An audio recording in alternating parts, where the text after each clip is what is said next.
Hello and welcome to Six Figure Authors, the show that helps you take your writing career to the next level. I'm Lindsay Baroker and I'm here with my two co-hosts. I'm Joe Lallo.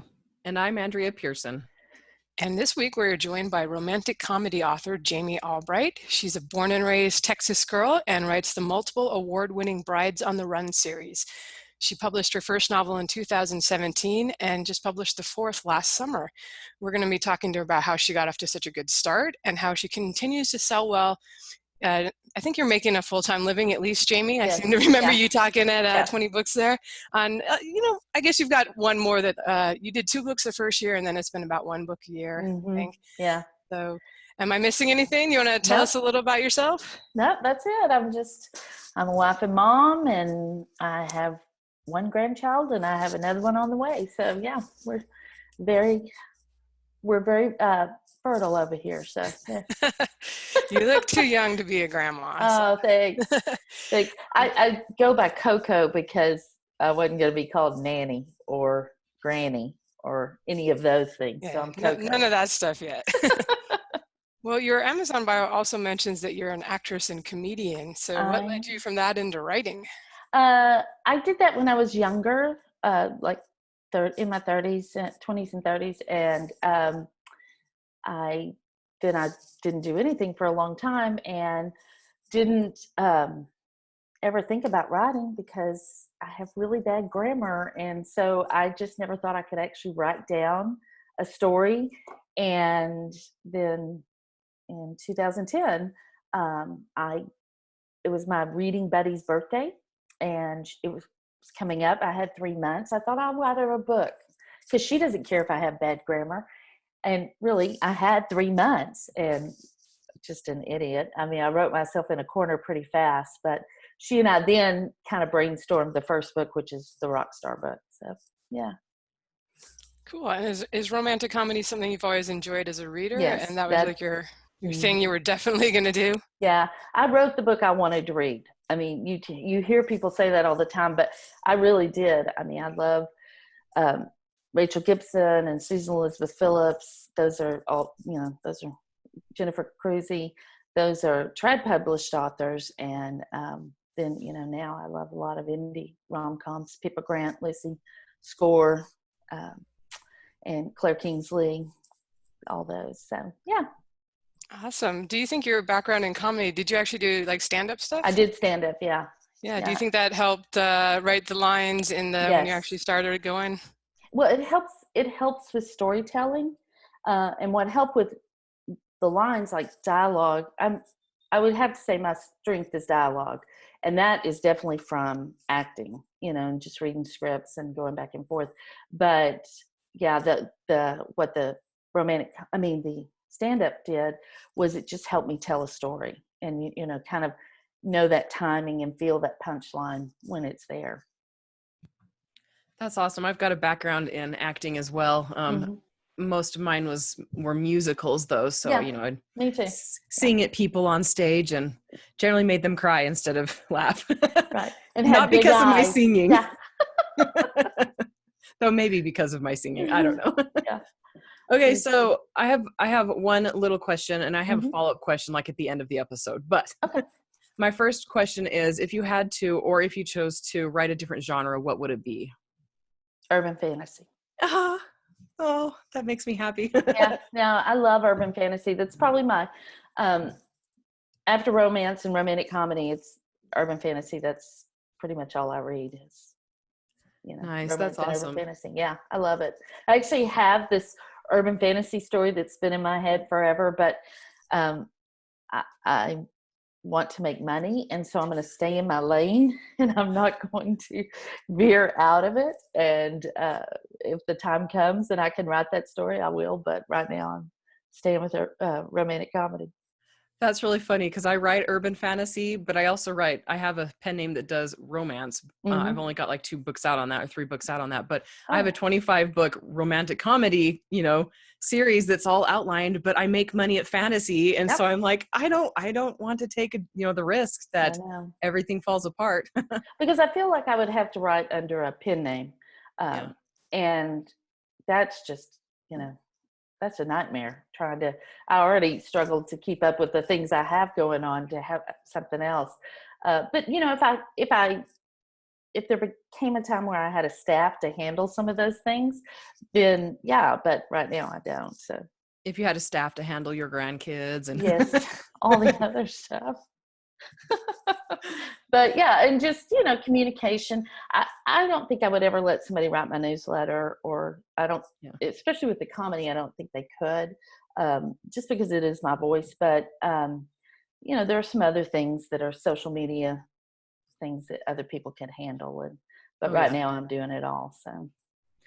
Okay, so my real question, that was my short question. Now Mm-hmm. the real question. Okay, so are there any books, and this is something I like to ask romance authors just Mm-hmm. because to me these things do influence my romance books, but are there any books or movies that influenced your writing or made you want to be an author? Mm-hmm. Yeah, my very favorite book is Susan Elizabeth Phillips' Natural Born Charmer. And it is the funniest book I've ever read. It starts with a headless beaver on the side of the road, but someone's in a beaver costume. It's the funniest book. And and then Notting Hill is my favorite rom-com movie. So both of those, I would say both of those are real dialogue heavy, and that's how my books are real dialogue heavy as well. So those are probably the two. Yeah. For those who are maybe thinking, I would like to write romantic comedy, or that are just interested in romance in general, is that a pretty competitive subgenre of romance? And were you daunted at all going in thinking like, oh, I need a super high rank or super low ranking to make it to the top 100 there? No, because I was so ignorant about some things. I kept asking people, is romantic comedy hot? Do you think it's hot? And they're like, oh, it's okay. It's okay. It's coming back. So I just put it up thinking it's coming back, and it did, but I think it was hot when I put it up, but people just hadn't kind of caught on. But yeah, it's pretty hot right now. I think one of the there's like a challenge because it's competitive, but at the same time there's such a big readership for something like that that if you can make it, Yes. as you're clearly doing, the rewards are great. Because you were talking about urban fantasy being a step down, whereas to me I'd be like, oh, there's a bigger audience if I switch to urban fantasy. Oh yeah, from no, epic it's fantasy. a totally bigger audience, but it's yeah. This is where my focus needs to be. I'm also, I get very distracted very easily. So if I was doing two genres, it'd be crazy. No, I think you're doing the right thing, especially when you're doing about not a book a year. It's a little harder to, if you're going to do a book a month, do a pen name, do whatever you want, you're fine. Exactly. So we first met, I think, at the Selmore Book Show conference in, I guess 2018 it might have been. And I remember, actually, we were both at this Smarter Artist Summit in 2016. wow. But we didn't meet. Yeah, we didn't meet. You didn't have a book out then? No, I didn't have a book out. Yeah. Brand new. Yeah. So I remember you talking there about how you were already doing quite well with the two books out. So could you tell us a little bit about how you launched your series as a new writer and did so well? Okay. I would have to say the biggest thing is at the Smarter Artist Summit in 2016, Julia Kent, who writes romantic comedy, advised me to wait a year to publish. She also advised me to write 2 other books to go with the one I already had written. I wrote another one, sort of. But in that year, I learned indie publishing. So I really learned the things that, best practices, basically. And so before my book launched, I had a 1,200 person mailing list of people that just wanted my book because I had been in a preview promo. That's when you get together with a bunch of authors, for the people that don't know, and you put all your books in a promotion. Usually people put whole books, but we were doing previews of our books. And so I did that. So and we asked people to sign up afterwards. So the people that signed up really wanted my book. And so those people stayed with me. I got that mailing list 6 weeks before the first book came out, and I emailed them every week. The first one was a crazy story about how I'd put my daughter's pants on and I thought I'd gained all this weight. and I couldn't figure out what the deal was. And so they knew from the beginning kind of what they were getting with me, and they all stayed with me. I don't think I had but maybe 10 unsubscribes that in that time. And so launching with an email list and getting your book in front of the exact right readers was the best thing I ever did. And I really do think it's why the book did as well as it did. Yeah, that's better preparation than I think most people have. Like that's it took me literally years to get that number of people on my mailing list. So good job. My question was going to be, did you do much research into self-publishing before launch? Apparently you did a full year of research, and I'm glad to hear that it paid off. So I noticed that you are in Kindle Unlimited. All of your books seem to be in Kindle Unlimited. Was that part of your plan from the start? Yes, it was. I felt like it's at the time that was the best way for me to get exposure. I went into this needing to, or hoping to make money. I kind of needed to as well. I sold plasma to pay for the edits for the first book.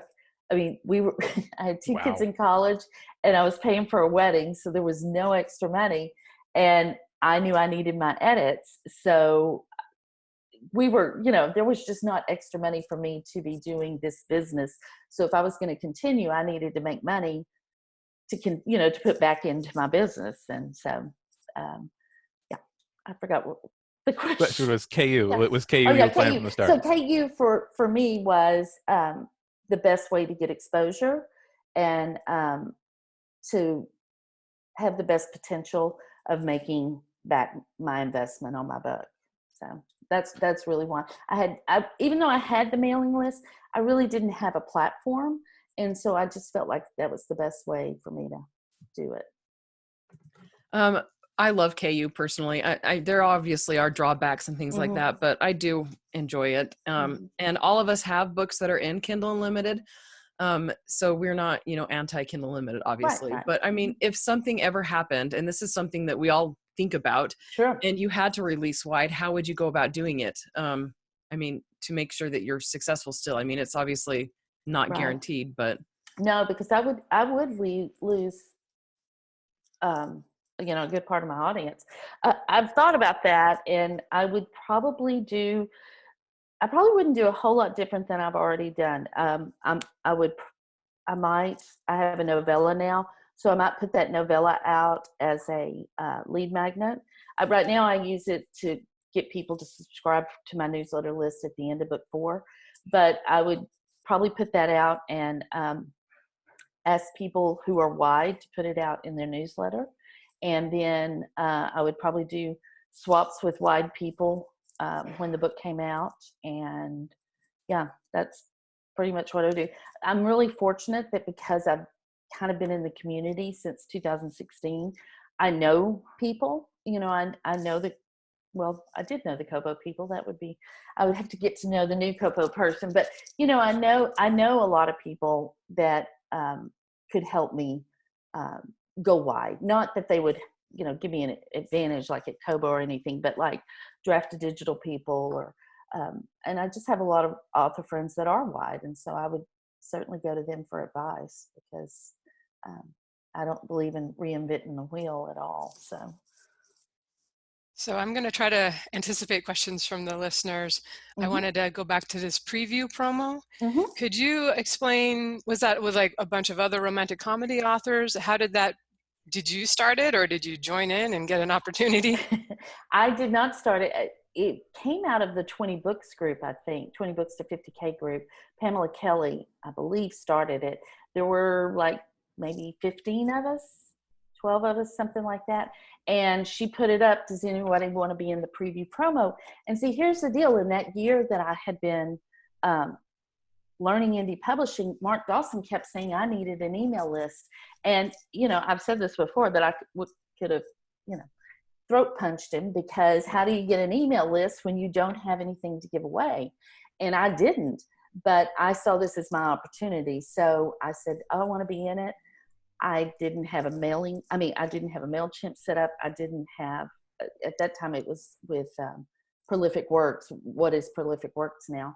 I didn't have that set up. The book wasn't formatted. I didn't have anything, but I was like, I want to be in it.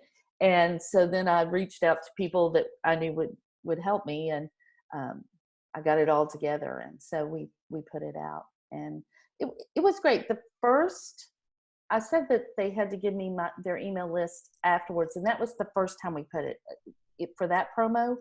And I think I got 82 people or something. I was thrilled. 82 people. I had, my 4 sisters and my mother on my email list before that. So I was thrilled with 82 people. And then an author I was working for, she did a promo with complete books, but she asked me if I wanted to put my promo in, and I did. And that's where the majority of those came in. And so I think they did have to use their email before, but again, nobody really got off the list. So, but yeah, I was just really fortunate. I was at the right place at the right time. But I think that's important to put yourself in a position of being at the right place at the right time. I wasn't prepared, but I got prepared really fast. I just didn't sit around and go, oh, I can't do that. And by the time I got my MailChimp set up, I was drinking heavily. So it was really not easy, but it was important. And I knew that it was important to the process. So just to the listeners, if you think you can't do something, find somebody that does know how to do it and ask them. Don't be afraid to ask for help. Right. And just being in a bunch of different Facebook groups for, romantic comedy, or like the 20 books, is pretty much everybody self-publishing and their moms. Yeah. You'll see possible opportunities. And I think by giving yourself that deadline, you probably really were like, okay, I got to get this together, Well, and I had a deadline of putting the book out for April 2017, because that was when the second Smarter Artist was going to be.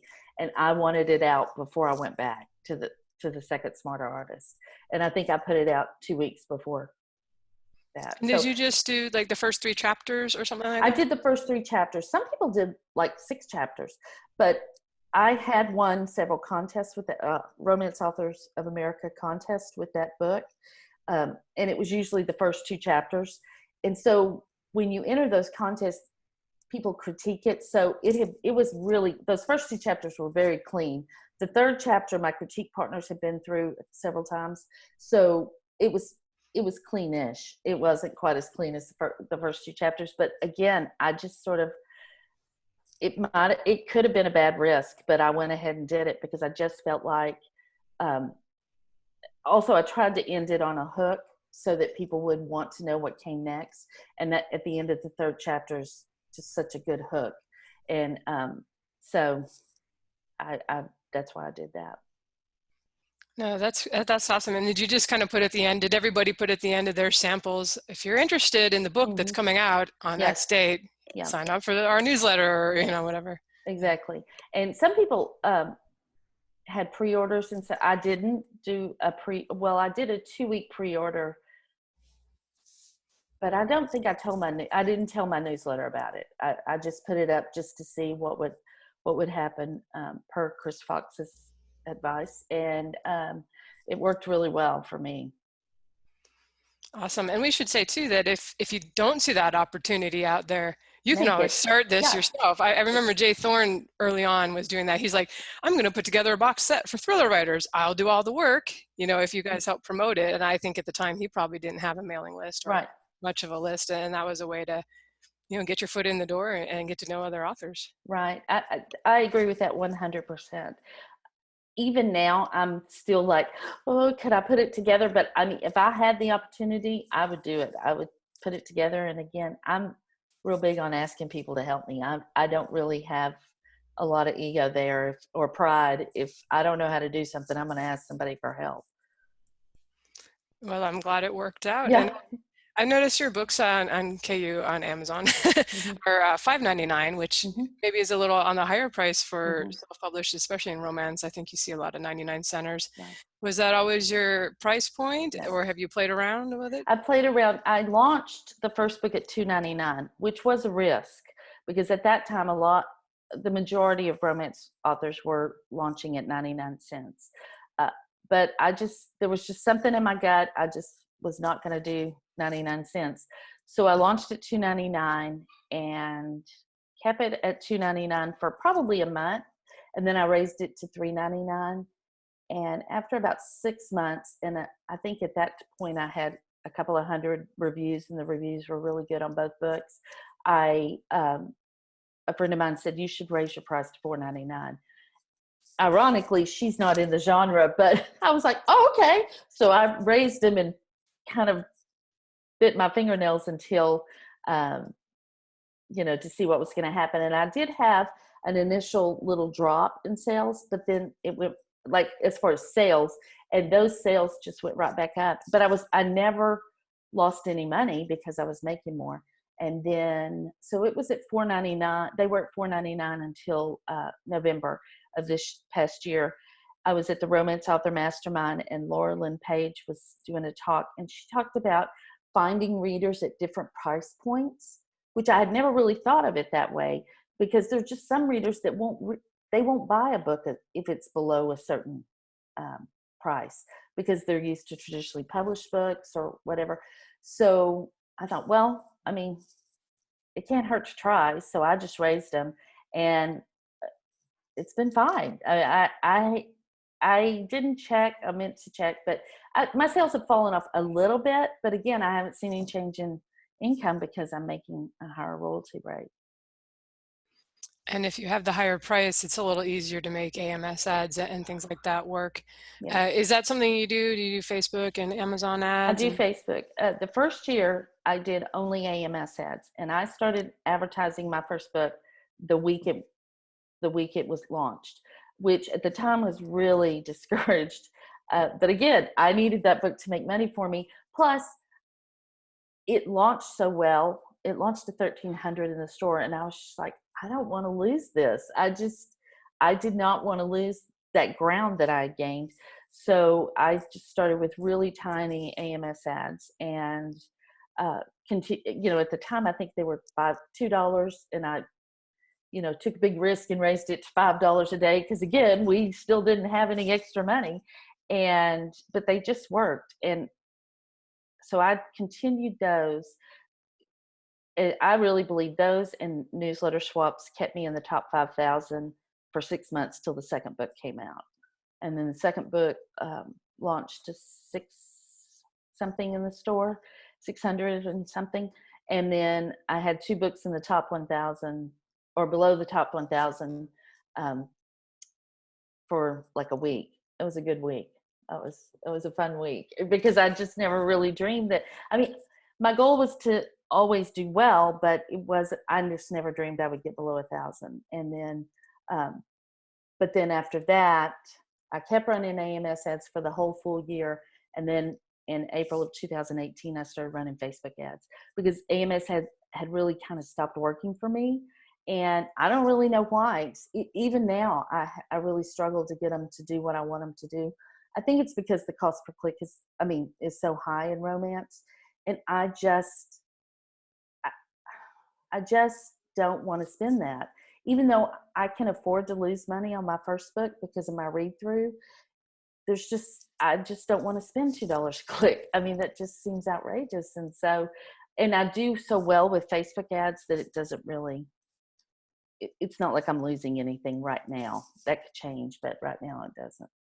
All right. It's good to know. Yeah, it's interesting how different ad platforms seem to just wax and wane in terms of their usefulness. I don't know if it's in the platform itself or just an individual's saturation or something like that. It's always interesting when someone sort of has to adapt. Yeah, I think it's because, well, like right now with Facebook ads, I think it's because people have become a lot more ad savvy. And so because of that, it is more saturated. Yep. All right. So the romance fan base is known for being one of the most voracious readerships that there are. It's one of the things that makes rapid release so effective in romance, is that romance readers read books far more quickly and far more, well, I don't want to say thoroughly, they have a much greater appetite for books. Right. And because the readers are perpetually looking for new books, does this present any challenges for someone who has a slower release cycle? Like, are you more likely to be forgotten and have to work against that? Of course, that's what I'm always afraid of, but I will tell you that when I launched the book the fourth book in July, so it had been 9 months since I had launched, I was worried about that, but I did some giveaways in different authors group, like Amazon gift card giveaways, and some authors groups whose readership was some of my readers, but then theirs too. And all they had to do was like and comment to enter. And I had so many comments that said, I've been waiting for this book. I can't wait to read this book. I felt a shift in momentum. It went from being, oh, I'll give it a try, it looks kind of funny, to, oh, I've been waiting for this book. This whole series is so funny. And so because of that, readers talking it up, those giveaways really worked really well for me. So, yeah, but yeah, it is a struggle. I try to stay in touch with my readers through my newsletter and through my Facebook group.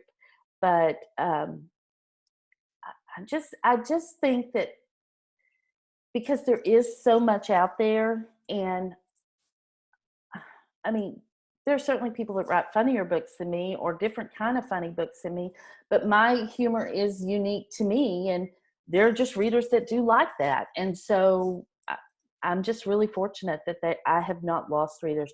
But also, and I've always tried to have this philosophy, I was looking for readers when I found those. So there are so many readers that still don't know who Jami Albright is. And I try to keep that in mind so as not to go crazy and panic myself, because that's the worst thing we can do, is get desperate. And I really don't want to do that. And I just try to write the best book I can. It just takes me longer than some people. Yeah, it's good to know that, like, people will often talk about, like, sci-fi authors, or I should say sci-fi readers will frequently just have a favorite author, and like the only thing they'll read is stuff from that author. So Right. it's good to know that every genre has got people who will, like, pick an author and be like, I like this author too. I'm going to keep track of this author, because Right. if you can get a reader like that, then you have an evergreen, audience. Right. The reader that only reads 5 books a year or something like that. And with this last launch, well, and it's continued, but I do sell more books than I would have thought I would sell, being in Kindle Unlimited. And I do think those readers are the readers that only read some books a year.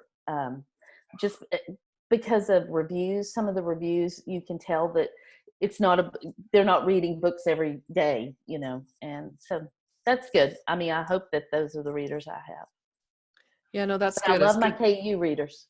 For sure. Yeah. It's good to have both. I mean, Yeah. it's part of keeping a successful business going, Yeah. somehow finding a way to reach multitude of readers or whatever. Right. Okay, so if there's only one marketing strategy or tactic, say like just Facebook ads or just Amazon ads or just a BookBub or something like that, and you had to stop all of the others, which would it be? Oh, I would do Facebook ads for sure. I mean, I Facebook love ads. BookBub, but I can't get a BookBub ad. I mean, I'm still trying to figure out who I have to sleep with at BookBub to get an ad, but it hadn't worked yet. So that's awesome. Yeah, but Facebook for sure. They've just worked really well for me. I think romantic comedy has helped, because I tend to use excerpts for my copy, and they're usually all funny, and I try to end them on a hook so that it's, so it's just a one click. I also put my covers on my ads on the image, because I do release so slowly. I don't want people to see it and think, oh, that's hilarious, I'm going to click that. And then they get to the book and think, oh, I've got that on my Kindle, or I've already read that. And so it kind of helps me keep the looky-loos away, because, they will see my book, and my covers are so distinctive. I think that they know, oh, okay, I've read that, I'm not going to read that again, or I'm not going to click on the ad. So. You just anticipated I was going to ask you, do you do like short little ad copy or excerpts? It sounds like, do you do like a big one, like 500 words? I do both. I've actually done the entire first chapter of one book. I usually do, because I write in third person past, or these books are. So, it's like the first chapter is his point of view and her point of view, but they're not separated. I mean, they're separated by a little, scene break or whatever. But so I'll do the first scene, which usually is pretty hooky. Like my second book is he's watching her run away from her wedding, and she's army crawling through the bushes, and so it hits him what's happening, and it says somebody says, well, don't let me stop you from leaving, and he said he wouldn't because he had a bride to catch, and that's the end of it. Well, I mean, that's a perfect hook to go on to find out if he caught the bride or not. So those work really well. I have a couple of copies that I use that are really short, just really short dialogue between the two characters. And yeah, I've tried reviews and stuff like that, but they just don't work as well as copy from the book. And again, I think because it's romantic comedy, that does give me an advantage to some extent, because unless you're just looking for something super sexy, which you can put some of that in a copy, it's just interesting. It just is a little more intriguing, I think. So I think my romantic comedy peers do really well with the same kind of ad copy as I do. So. Yeah, I find it also, I'm kind of the same way. I have a lot of comedy bits with dialogue between my characters. And for me, I have a horrible time like making ad copy that doesn't sound like complete snarky BS or, arrogant, or just who would even click this. But it's easier just to like say, here's some of the story that I wrote. Yeah. Because really that's what they want. And that's really why you want them to click. Because if they're not interested and they click, then they've just cost you money and they may not go ahead and buy the book. So I think that using copy from the book is great. And is that also why you use the book cover? Because I've heard recommendations to use stock art or something, and I always feel like I want them to know it's a book and only click if they want the book. I do use stock art, but then I'll put the book in the corner, and it's usually like the ebook and the paperback, just one of those. And I just put it in the corner, and sometimes I put Kindle Unlimited under it, like on the image. Sometimes I don't. I don't really see a huge increase in cost per click that some people say you'll have if you put the image on there, but it doesn't really seem to affect mine that much. But I do always put somewhere, either at the beginning of the copy or, under the picture in the headline, free and Kindle Unlimited. And I usually set it apart with some emoji, like a heart, 2 hearts, or 2 flames or something like that to catch their eye. So that they do know that it's Kindle Unlimited. All right, good tips. And I like that, using the stock art, but also, because I think when you just do the stock art, I think we have Mal Cooper coming on next month, and I know she's big on the spaceship ass, stock photo. Yeah. But I feel like you might get a lot of clicks then from people who don't realize it's a book, and then they just wasted your money because they thought it was a game or something possible. No, especially when you write sci-fi, that would be a huge thing.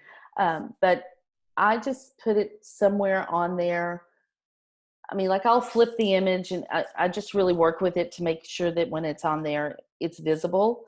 I don't want it too big, but I want it big enough that it's visible. And are you active? Do you have like a Facebook author page, or how big are you? I have an author page, but I have a group. I have a private group, the Brightons, Jami Albright's Brightons.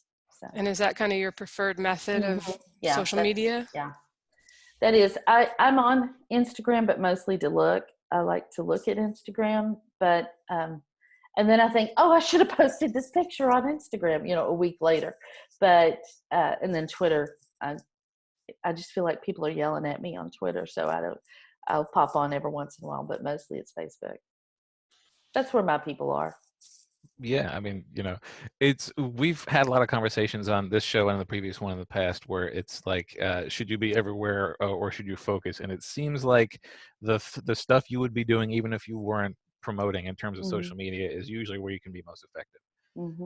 All right, so a couple things I should ask. Again, you have one of the focuses here is that your release schedule, particularly within your genre, is longer than most. How long does it take you to write a book? Well, it depends.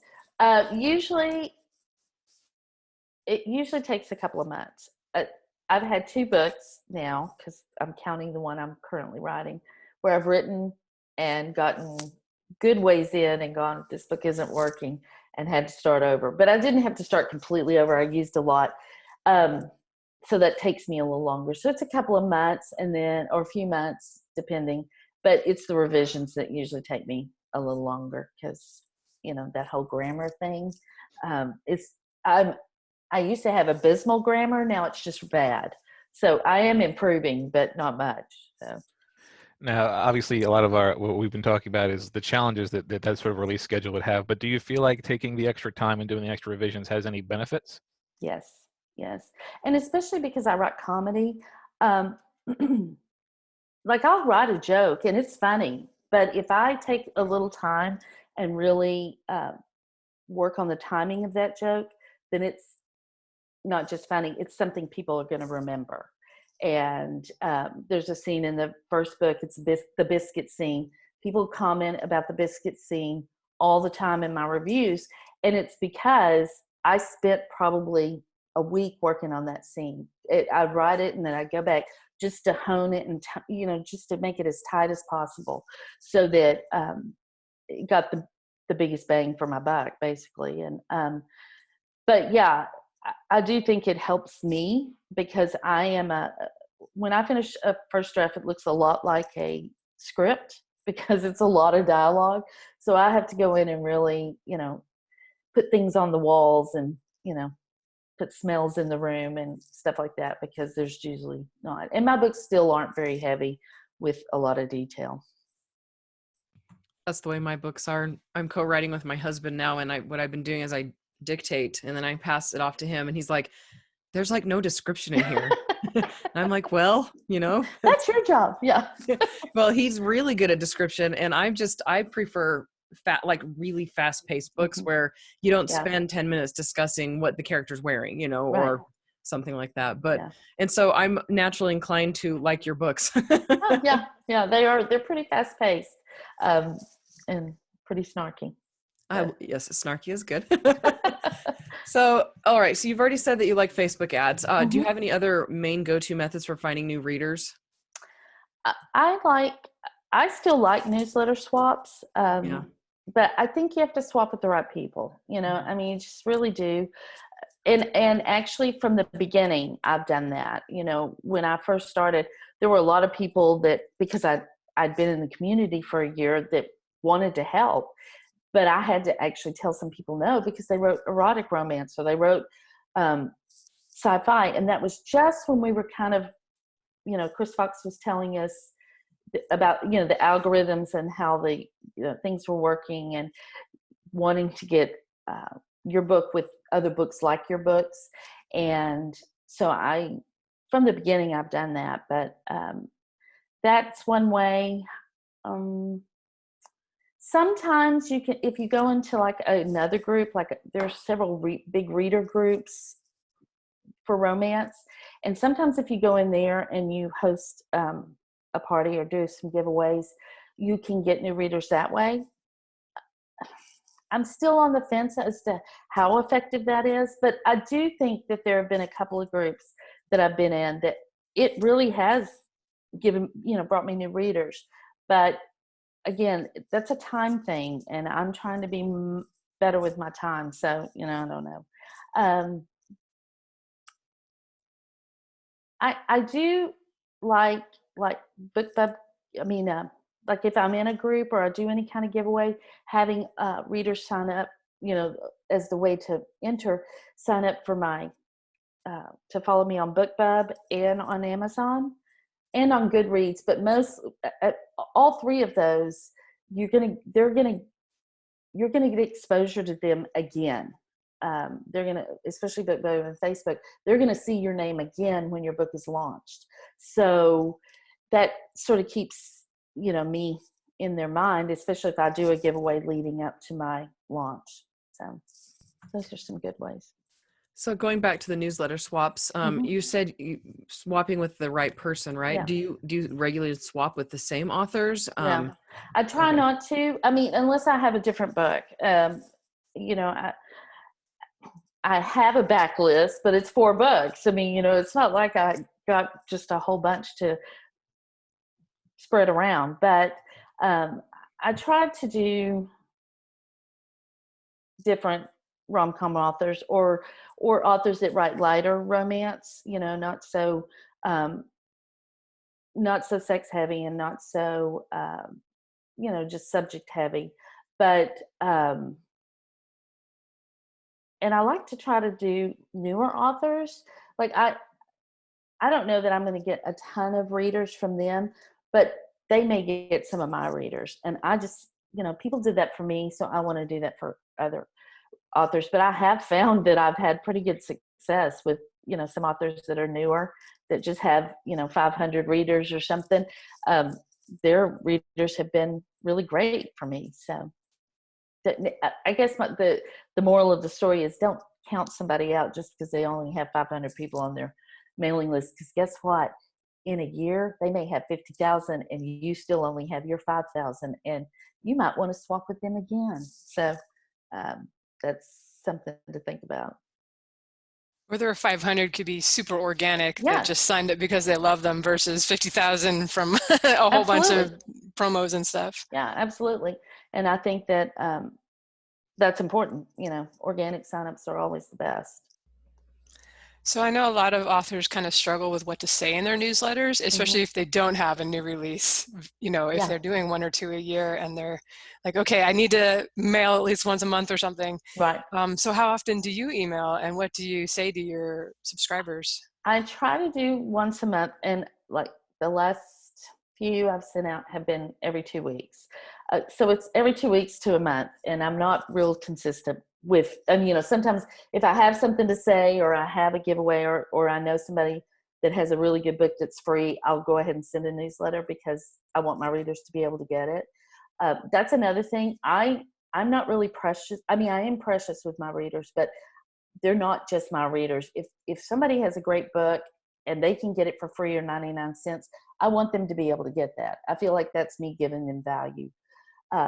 But it is hard. It's hard when you don't put a book out and you're trying to come up with stuff. I mean, thankfully I write romantic comedy, so I can tell crazy stories on myself, and, you know, they like it. And, you know, in fact, the last one I sent out didn't have it was something else. It wasn't a story about something crazy that had happened to me. And I got a couple of emails saying, oh, too bad, no story this week. And I'm like, well, thankfully I haven't embarrassed myself in public, so that's a good thing. But yeah, so those are the things I try to send out to my readers.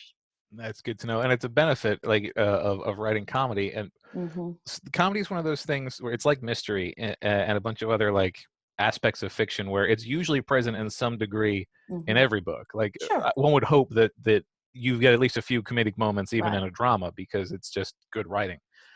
Does specializing in comedy present any difficulties or opportunities? As I say, like, surely romance readers who are fans of comedic romance are probably a subset of all romance readers. So do you find that like people might be turned off by comedy? I'm sure there are. I don't really hear from, well, I have some reviews. Like one review said the 8th grade version of a romance. And I'm thinking, what was this chick reading when she was in the 8th grade? Because it wasn't what I was reading. But, you know, so clearly she thought it was kind of juvenile. But yeah, I don't really think that it poses a problem. The one thing that it sometimes happens is I'm going to tell the story and I'm going to try to tell it with humor, but they're stories about people with real issues. My books, you know, they're just real people. And so sometimes, I mean, people laugh and they cry in my books. And I think sometimes readers have said, oh, it was a little too angsty, which, you know, I do not write angst, but for them it was too angsty. And so, but that's okay. I mean, and also I think my covers, if you look at my covers, people know before they pick that book up kind of what they're getting. I mean, the girls' faces are kooky. I mean, they're zany comedies and with a little bit of realism and heart to them. But so people know. So I don't really, I just don't get a lot of people saying, you know, if they hate them, they don't really tell me. So that's good. Well, that's the best kind of criticism, is Yeah. quiet off the record criticism. And the other thing you mentioned is like, because you spend more time doing revisions and cleaning things up, comedy is also one of those things that everyone thinks they can do. I listen to a lot of stand-up comics on podcasts, and they're like, it's the only job that everybody thinks they'd be able to do it if they gave it a try. Yeah. So just sort of key into that last one, do you feel like because that's probably an aspect of a lot of writers, do you think the extra time that you put in sort of makes you stand out into people who might have entered the specifically comedy romance genre as a way to like, well, by adding comedy, it'll make it easier for me to write? Like, do you feel like you stand out better because of the extra effort? I'm going to say yes, but it's not because I write necessarily a better book. I just think it's maybe, don't get me wrong, I will go for low-hanging fruit anytime it's available. But I try to write smart comedy, something you wouldn't expect. There are lots of times I'm writing and I'm like, this doesn't feel funny, or it doesn't feel right. And then I'll flip the scene, and like I have in the second book, we think he's about to strip because they need money and they can't, it's a road trip and they've been robbed, and the only way, we think she's about to strip because, they need the money.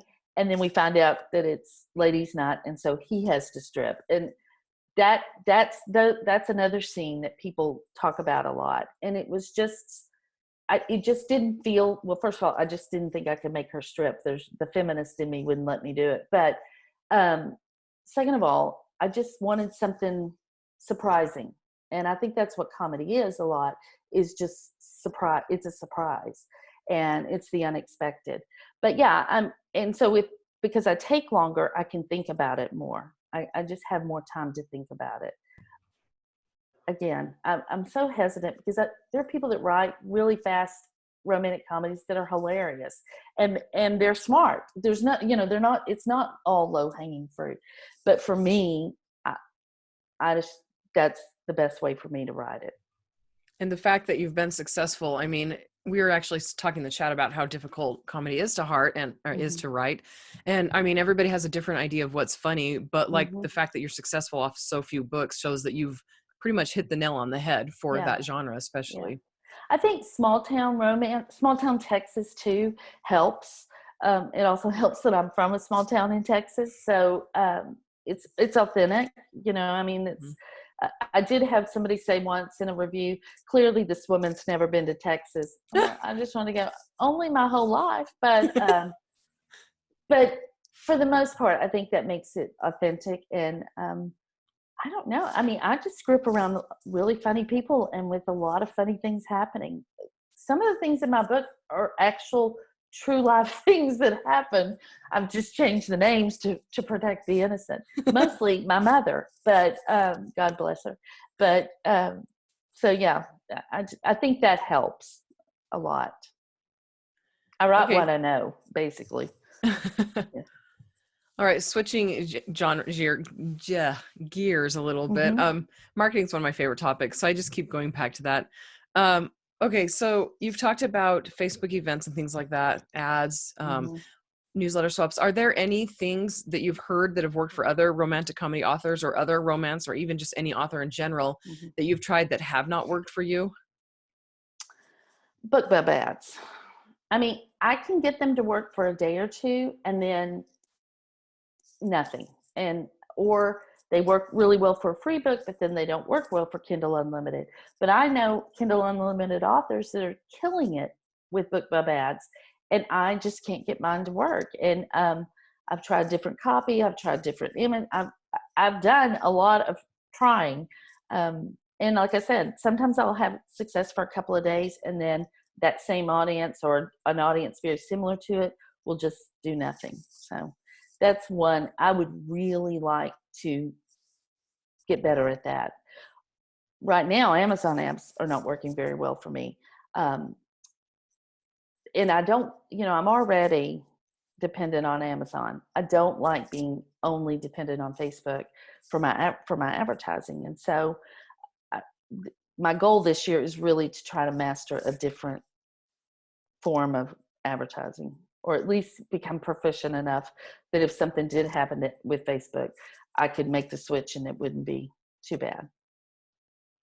So yeah, we're all always learning. So I think that's great. And I think that's something you have to do is keep, like, what's the thing this year? You know, what's working? What can I get in on before it's too saturated? Or yeah, is exactly. this too saturated? And I'm a little upset because there doesn't really seem to be anything new. You know, for several years, it was something new all the time. And it's almost like it's plateaued a little bit. And I'm like, we gotta come up with something else. I was even thinking about, you know, Google ads and stuff the other day. I'm constantly just thinking of things. My son-in-law is he does social media marketing for a big PR company. And I mean, he's talked about Reddit and doing ads on there. I just don't know the platform. So I'd have to learn the platform before I could do the ads, but I'm not opposed to it. I'm just trying, you know, we're all just trying to find a way to get our books in front of people. But I try not to get, you know, I've said this a million times, and it's true. If something happened with Facebook or Amazon, I would be in the fetal position, you know, like everybody else, but I would get out of the fetal position and just move on. And so I try not to, when things start going bad on one thing, I try not to dwell on it too much because it will bring it. I have a tendency to spiral. So I try to just stay as positive as I can and move on to the next thing. So, but it's hard. It's hard when your livelihood kind of depends on it.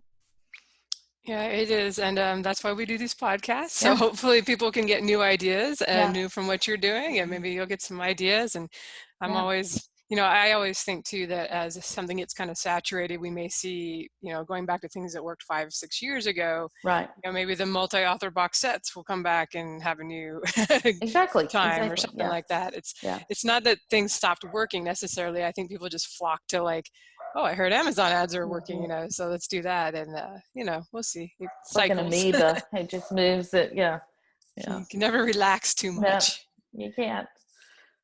So my last question for you is, I saw on your website that you do some author coaching. Are there any things that you see, like mistakes maybe, or just things a lot of people come to you with and like you see right away they need to do this to improve, that maybe our listeners might also be doing? And so I guess, do you have any suggestions for for folks? Well, I always say this, and in my talk in Vegas, I ended with this. This is the biggest pro tip I can give anyone. If you go to somebody that knows more than you and ask them a question and they take the time to give you an answer, then please do them the courtesy of at least trying what they said, because people take their time to do, to answer your question. That's time out of all of our days. But the biggest thing is covers. People don't want to hear that their cover isn't working. In the coaching that I've done, that's been the biggest thing that, I've said, I really, your blurb's fine.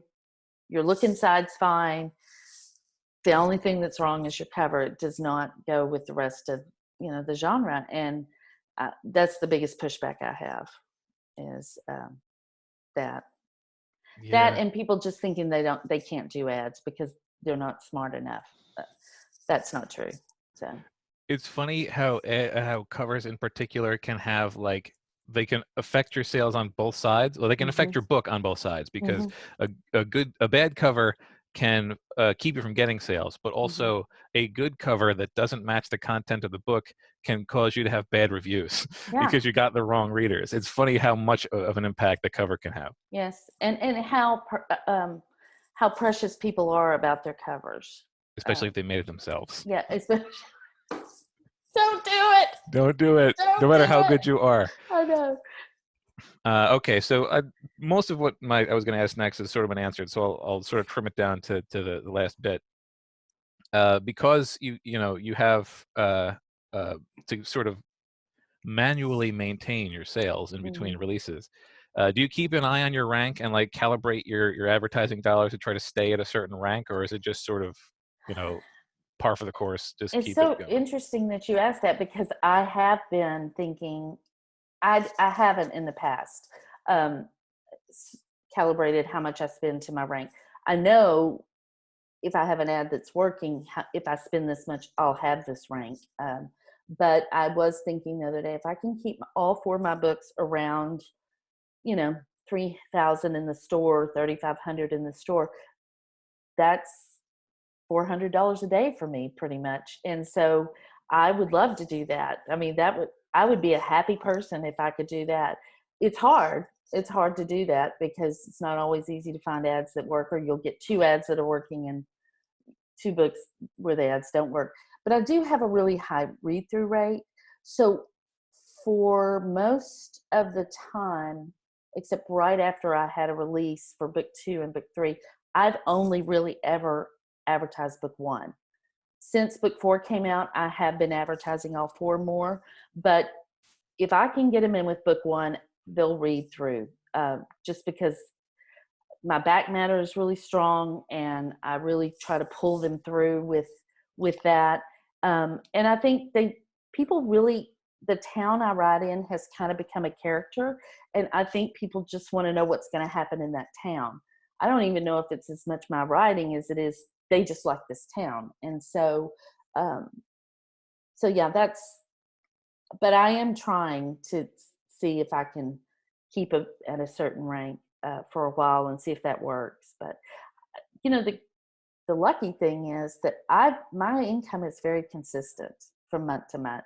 I know pretty much if I spend this much, I know I'm going to make this much. And I think that's helped me because I don't panic, and I know I have money to work with for the next month, when I'm running ads. So that's not something I've been able to rely too much on. I mean, my income is consistent, but it's kind of contingent on how frequently I'm able to release, which is usually 3 to 4 times a year, but anyway, okay. So I promised you I'd be coming back to this. yes. So you said urban fantasy, which makes me very happy.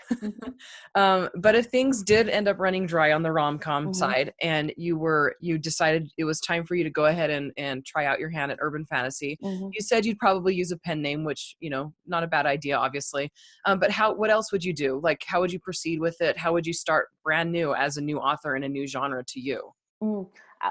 I would definitely write something I could give away to build an email list. That would be the first thing I did. Just knowing now how important that email list was to me, I would do that. I would probably have a couple of books written before which could take, 6 years, but hopefully, urban fantasy would still be hot by then. But yeah, I just think it, especially in that genre, it's just good to have books that come out faster.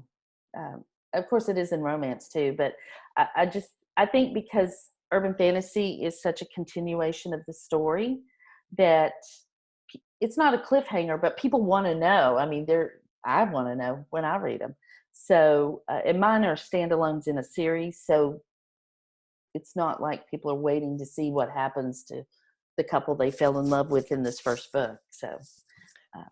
That's actually a really good point, because a bunch of the authors I know who write romantic comedy and only release 2, sometimes 3 novels a year, they're doing very decently on that income. And I think you hit on it that, fantasy, we write in series and we make money in series and we don't make money on standalones.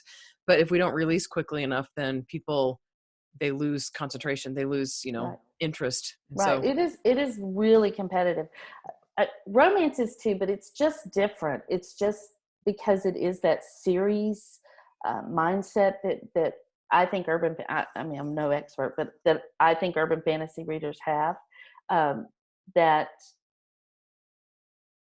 it would be easier to lose readers maybe, because there's so much and so many other books that are giving them that dopamine hit that they want, which is a book coming out pretty fast, so, with the same characters.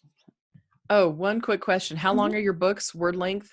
The first one is 79,000 words. It's my necklace. I have the word count on it of my first book. And so when I think I can't do this, I go, oh yeah, I can do it. So 79, around 80, 95, and 92. That's awesome. So they're longer than traditional romance. Yeah. So I just can't tell a story fast. I'm from Texas. We tell stories. We tell long stories. So some people have religious things around their necklace, but authors, word count is the main thing that people matters. always think it's my zip code or something. I'm like, no, it's the number of words in my first book. And then we have to go into that whole thing, which is okay. No, that's really cool. I like that. And I guess we've been talking to you for an hour, so we better let you go. Okay. Can you let people know where to find you? And maybe, I don't think we actually asked you the name of your first book, so they can check it out. The series is the Brides on the Run series. The box set is coming out in a little over 2 weeks. And the first book is Running from a Rock Star. People can find me at jamialbright.com. And I have a new podcast coming out with Sarah Rosette. Can I plug it? It's not out yet. But, yeah. Wow, you're teasing us now. Yeah, it'll be out. We've already done some interviews, but it's what I wish I'd known then for authors. So we're talking to authors about things they wish they'd known when they started, or things that they thought were a mistake but turned out to be a really good thing. So it's been fun. All right. And do you have a website for it yet? We do. wishidknownthen.com. And when does that start? It's 2 weeks. We're going to put, All right, and I'll make sure and link that in the show notes, so you can get a link and then people can check it out right from the show notes that are now appearing on the iTunes podcast description. So that's nice. Yeah. So Sarah she's a mystery writer. She's got this historical mystery that is just amazing. Sarah Rosette, y'all need to read her books. It's set in the 1920s, and so she's been really successful. But we could not be more opposite. In every way, we are completely opposite. So you get both sides of things. All right, cool. I look forward to checking it out. There's many things I wish I'd known then. So. Yeah. But thank you for joining us, and thank you for listening. Welcome. Thank you for having me. I appreciate it so much. You're very welcome. And listeners, please visit sixfigureauthors.com with the number 6 for those show notes we just talked about, or to leave a comment or a question for a future show. And we do have a Facebook group. We have lots of people joining now. So if you want to join, come on over, Six Figure Authors, and I'll put the link for that in the show notes also. We have simplified the question asking process. So all you have to know now is who has the beard on the show. And even if you listen, I'd like to think this is something you can figure out. But thank you guys. We really appreciate it. And thank you, Jami. Oh, you're welcome. Y'all have a good night. Bye, everyone. So long.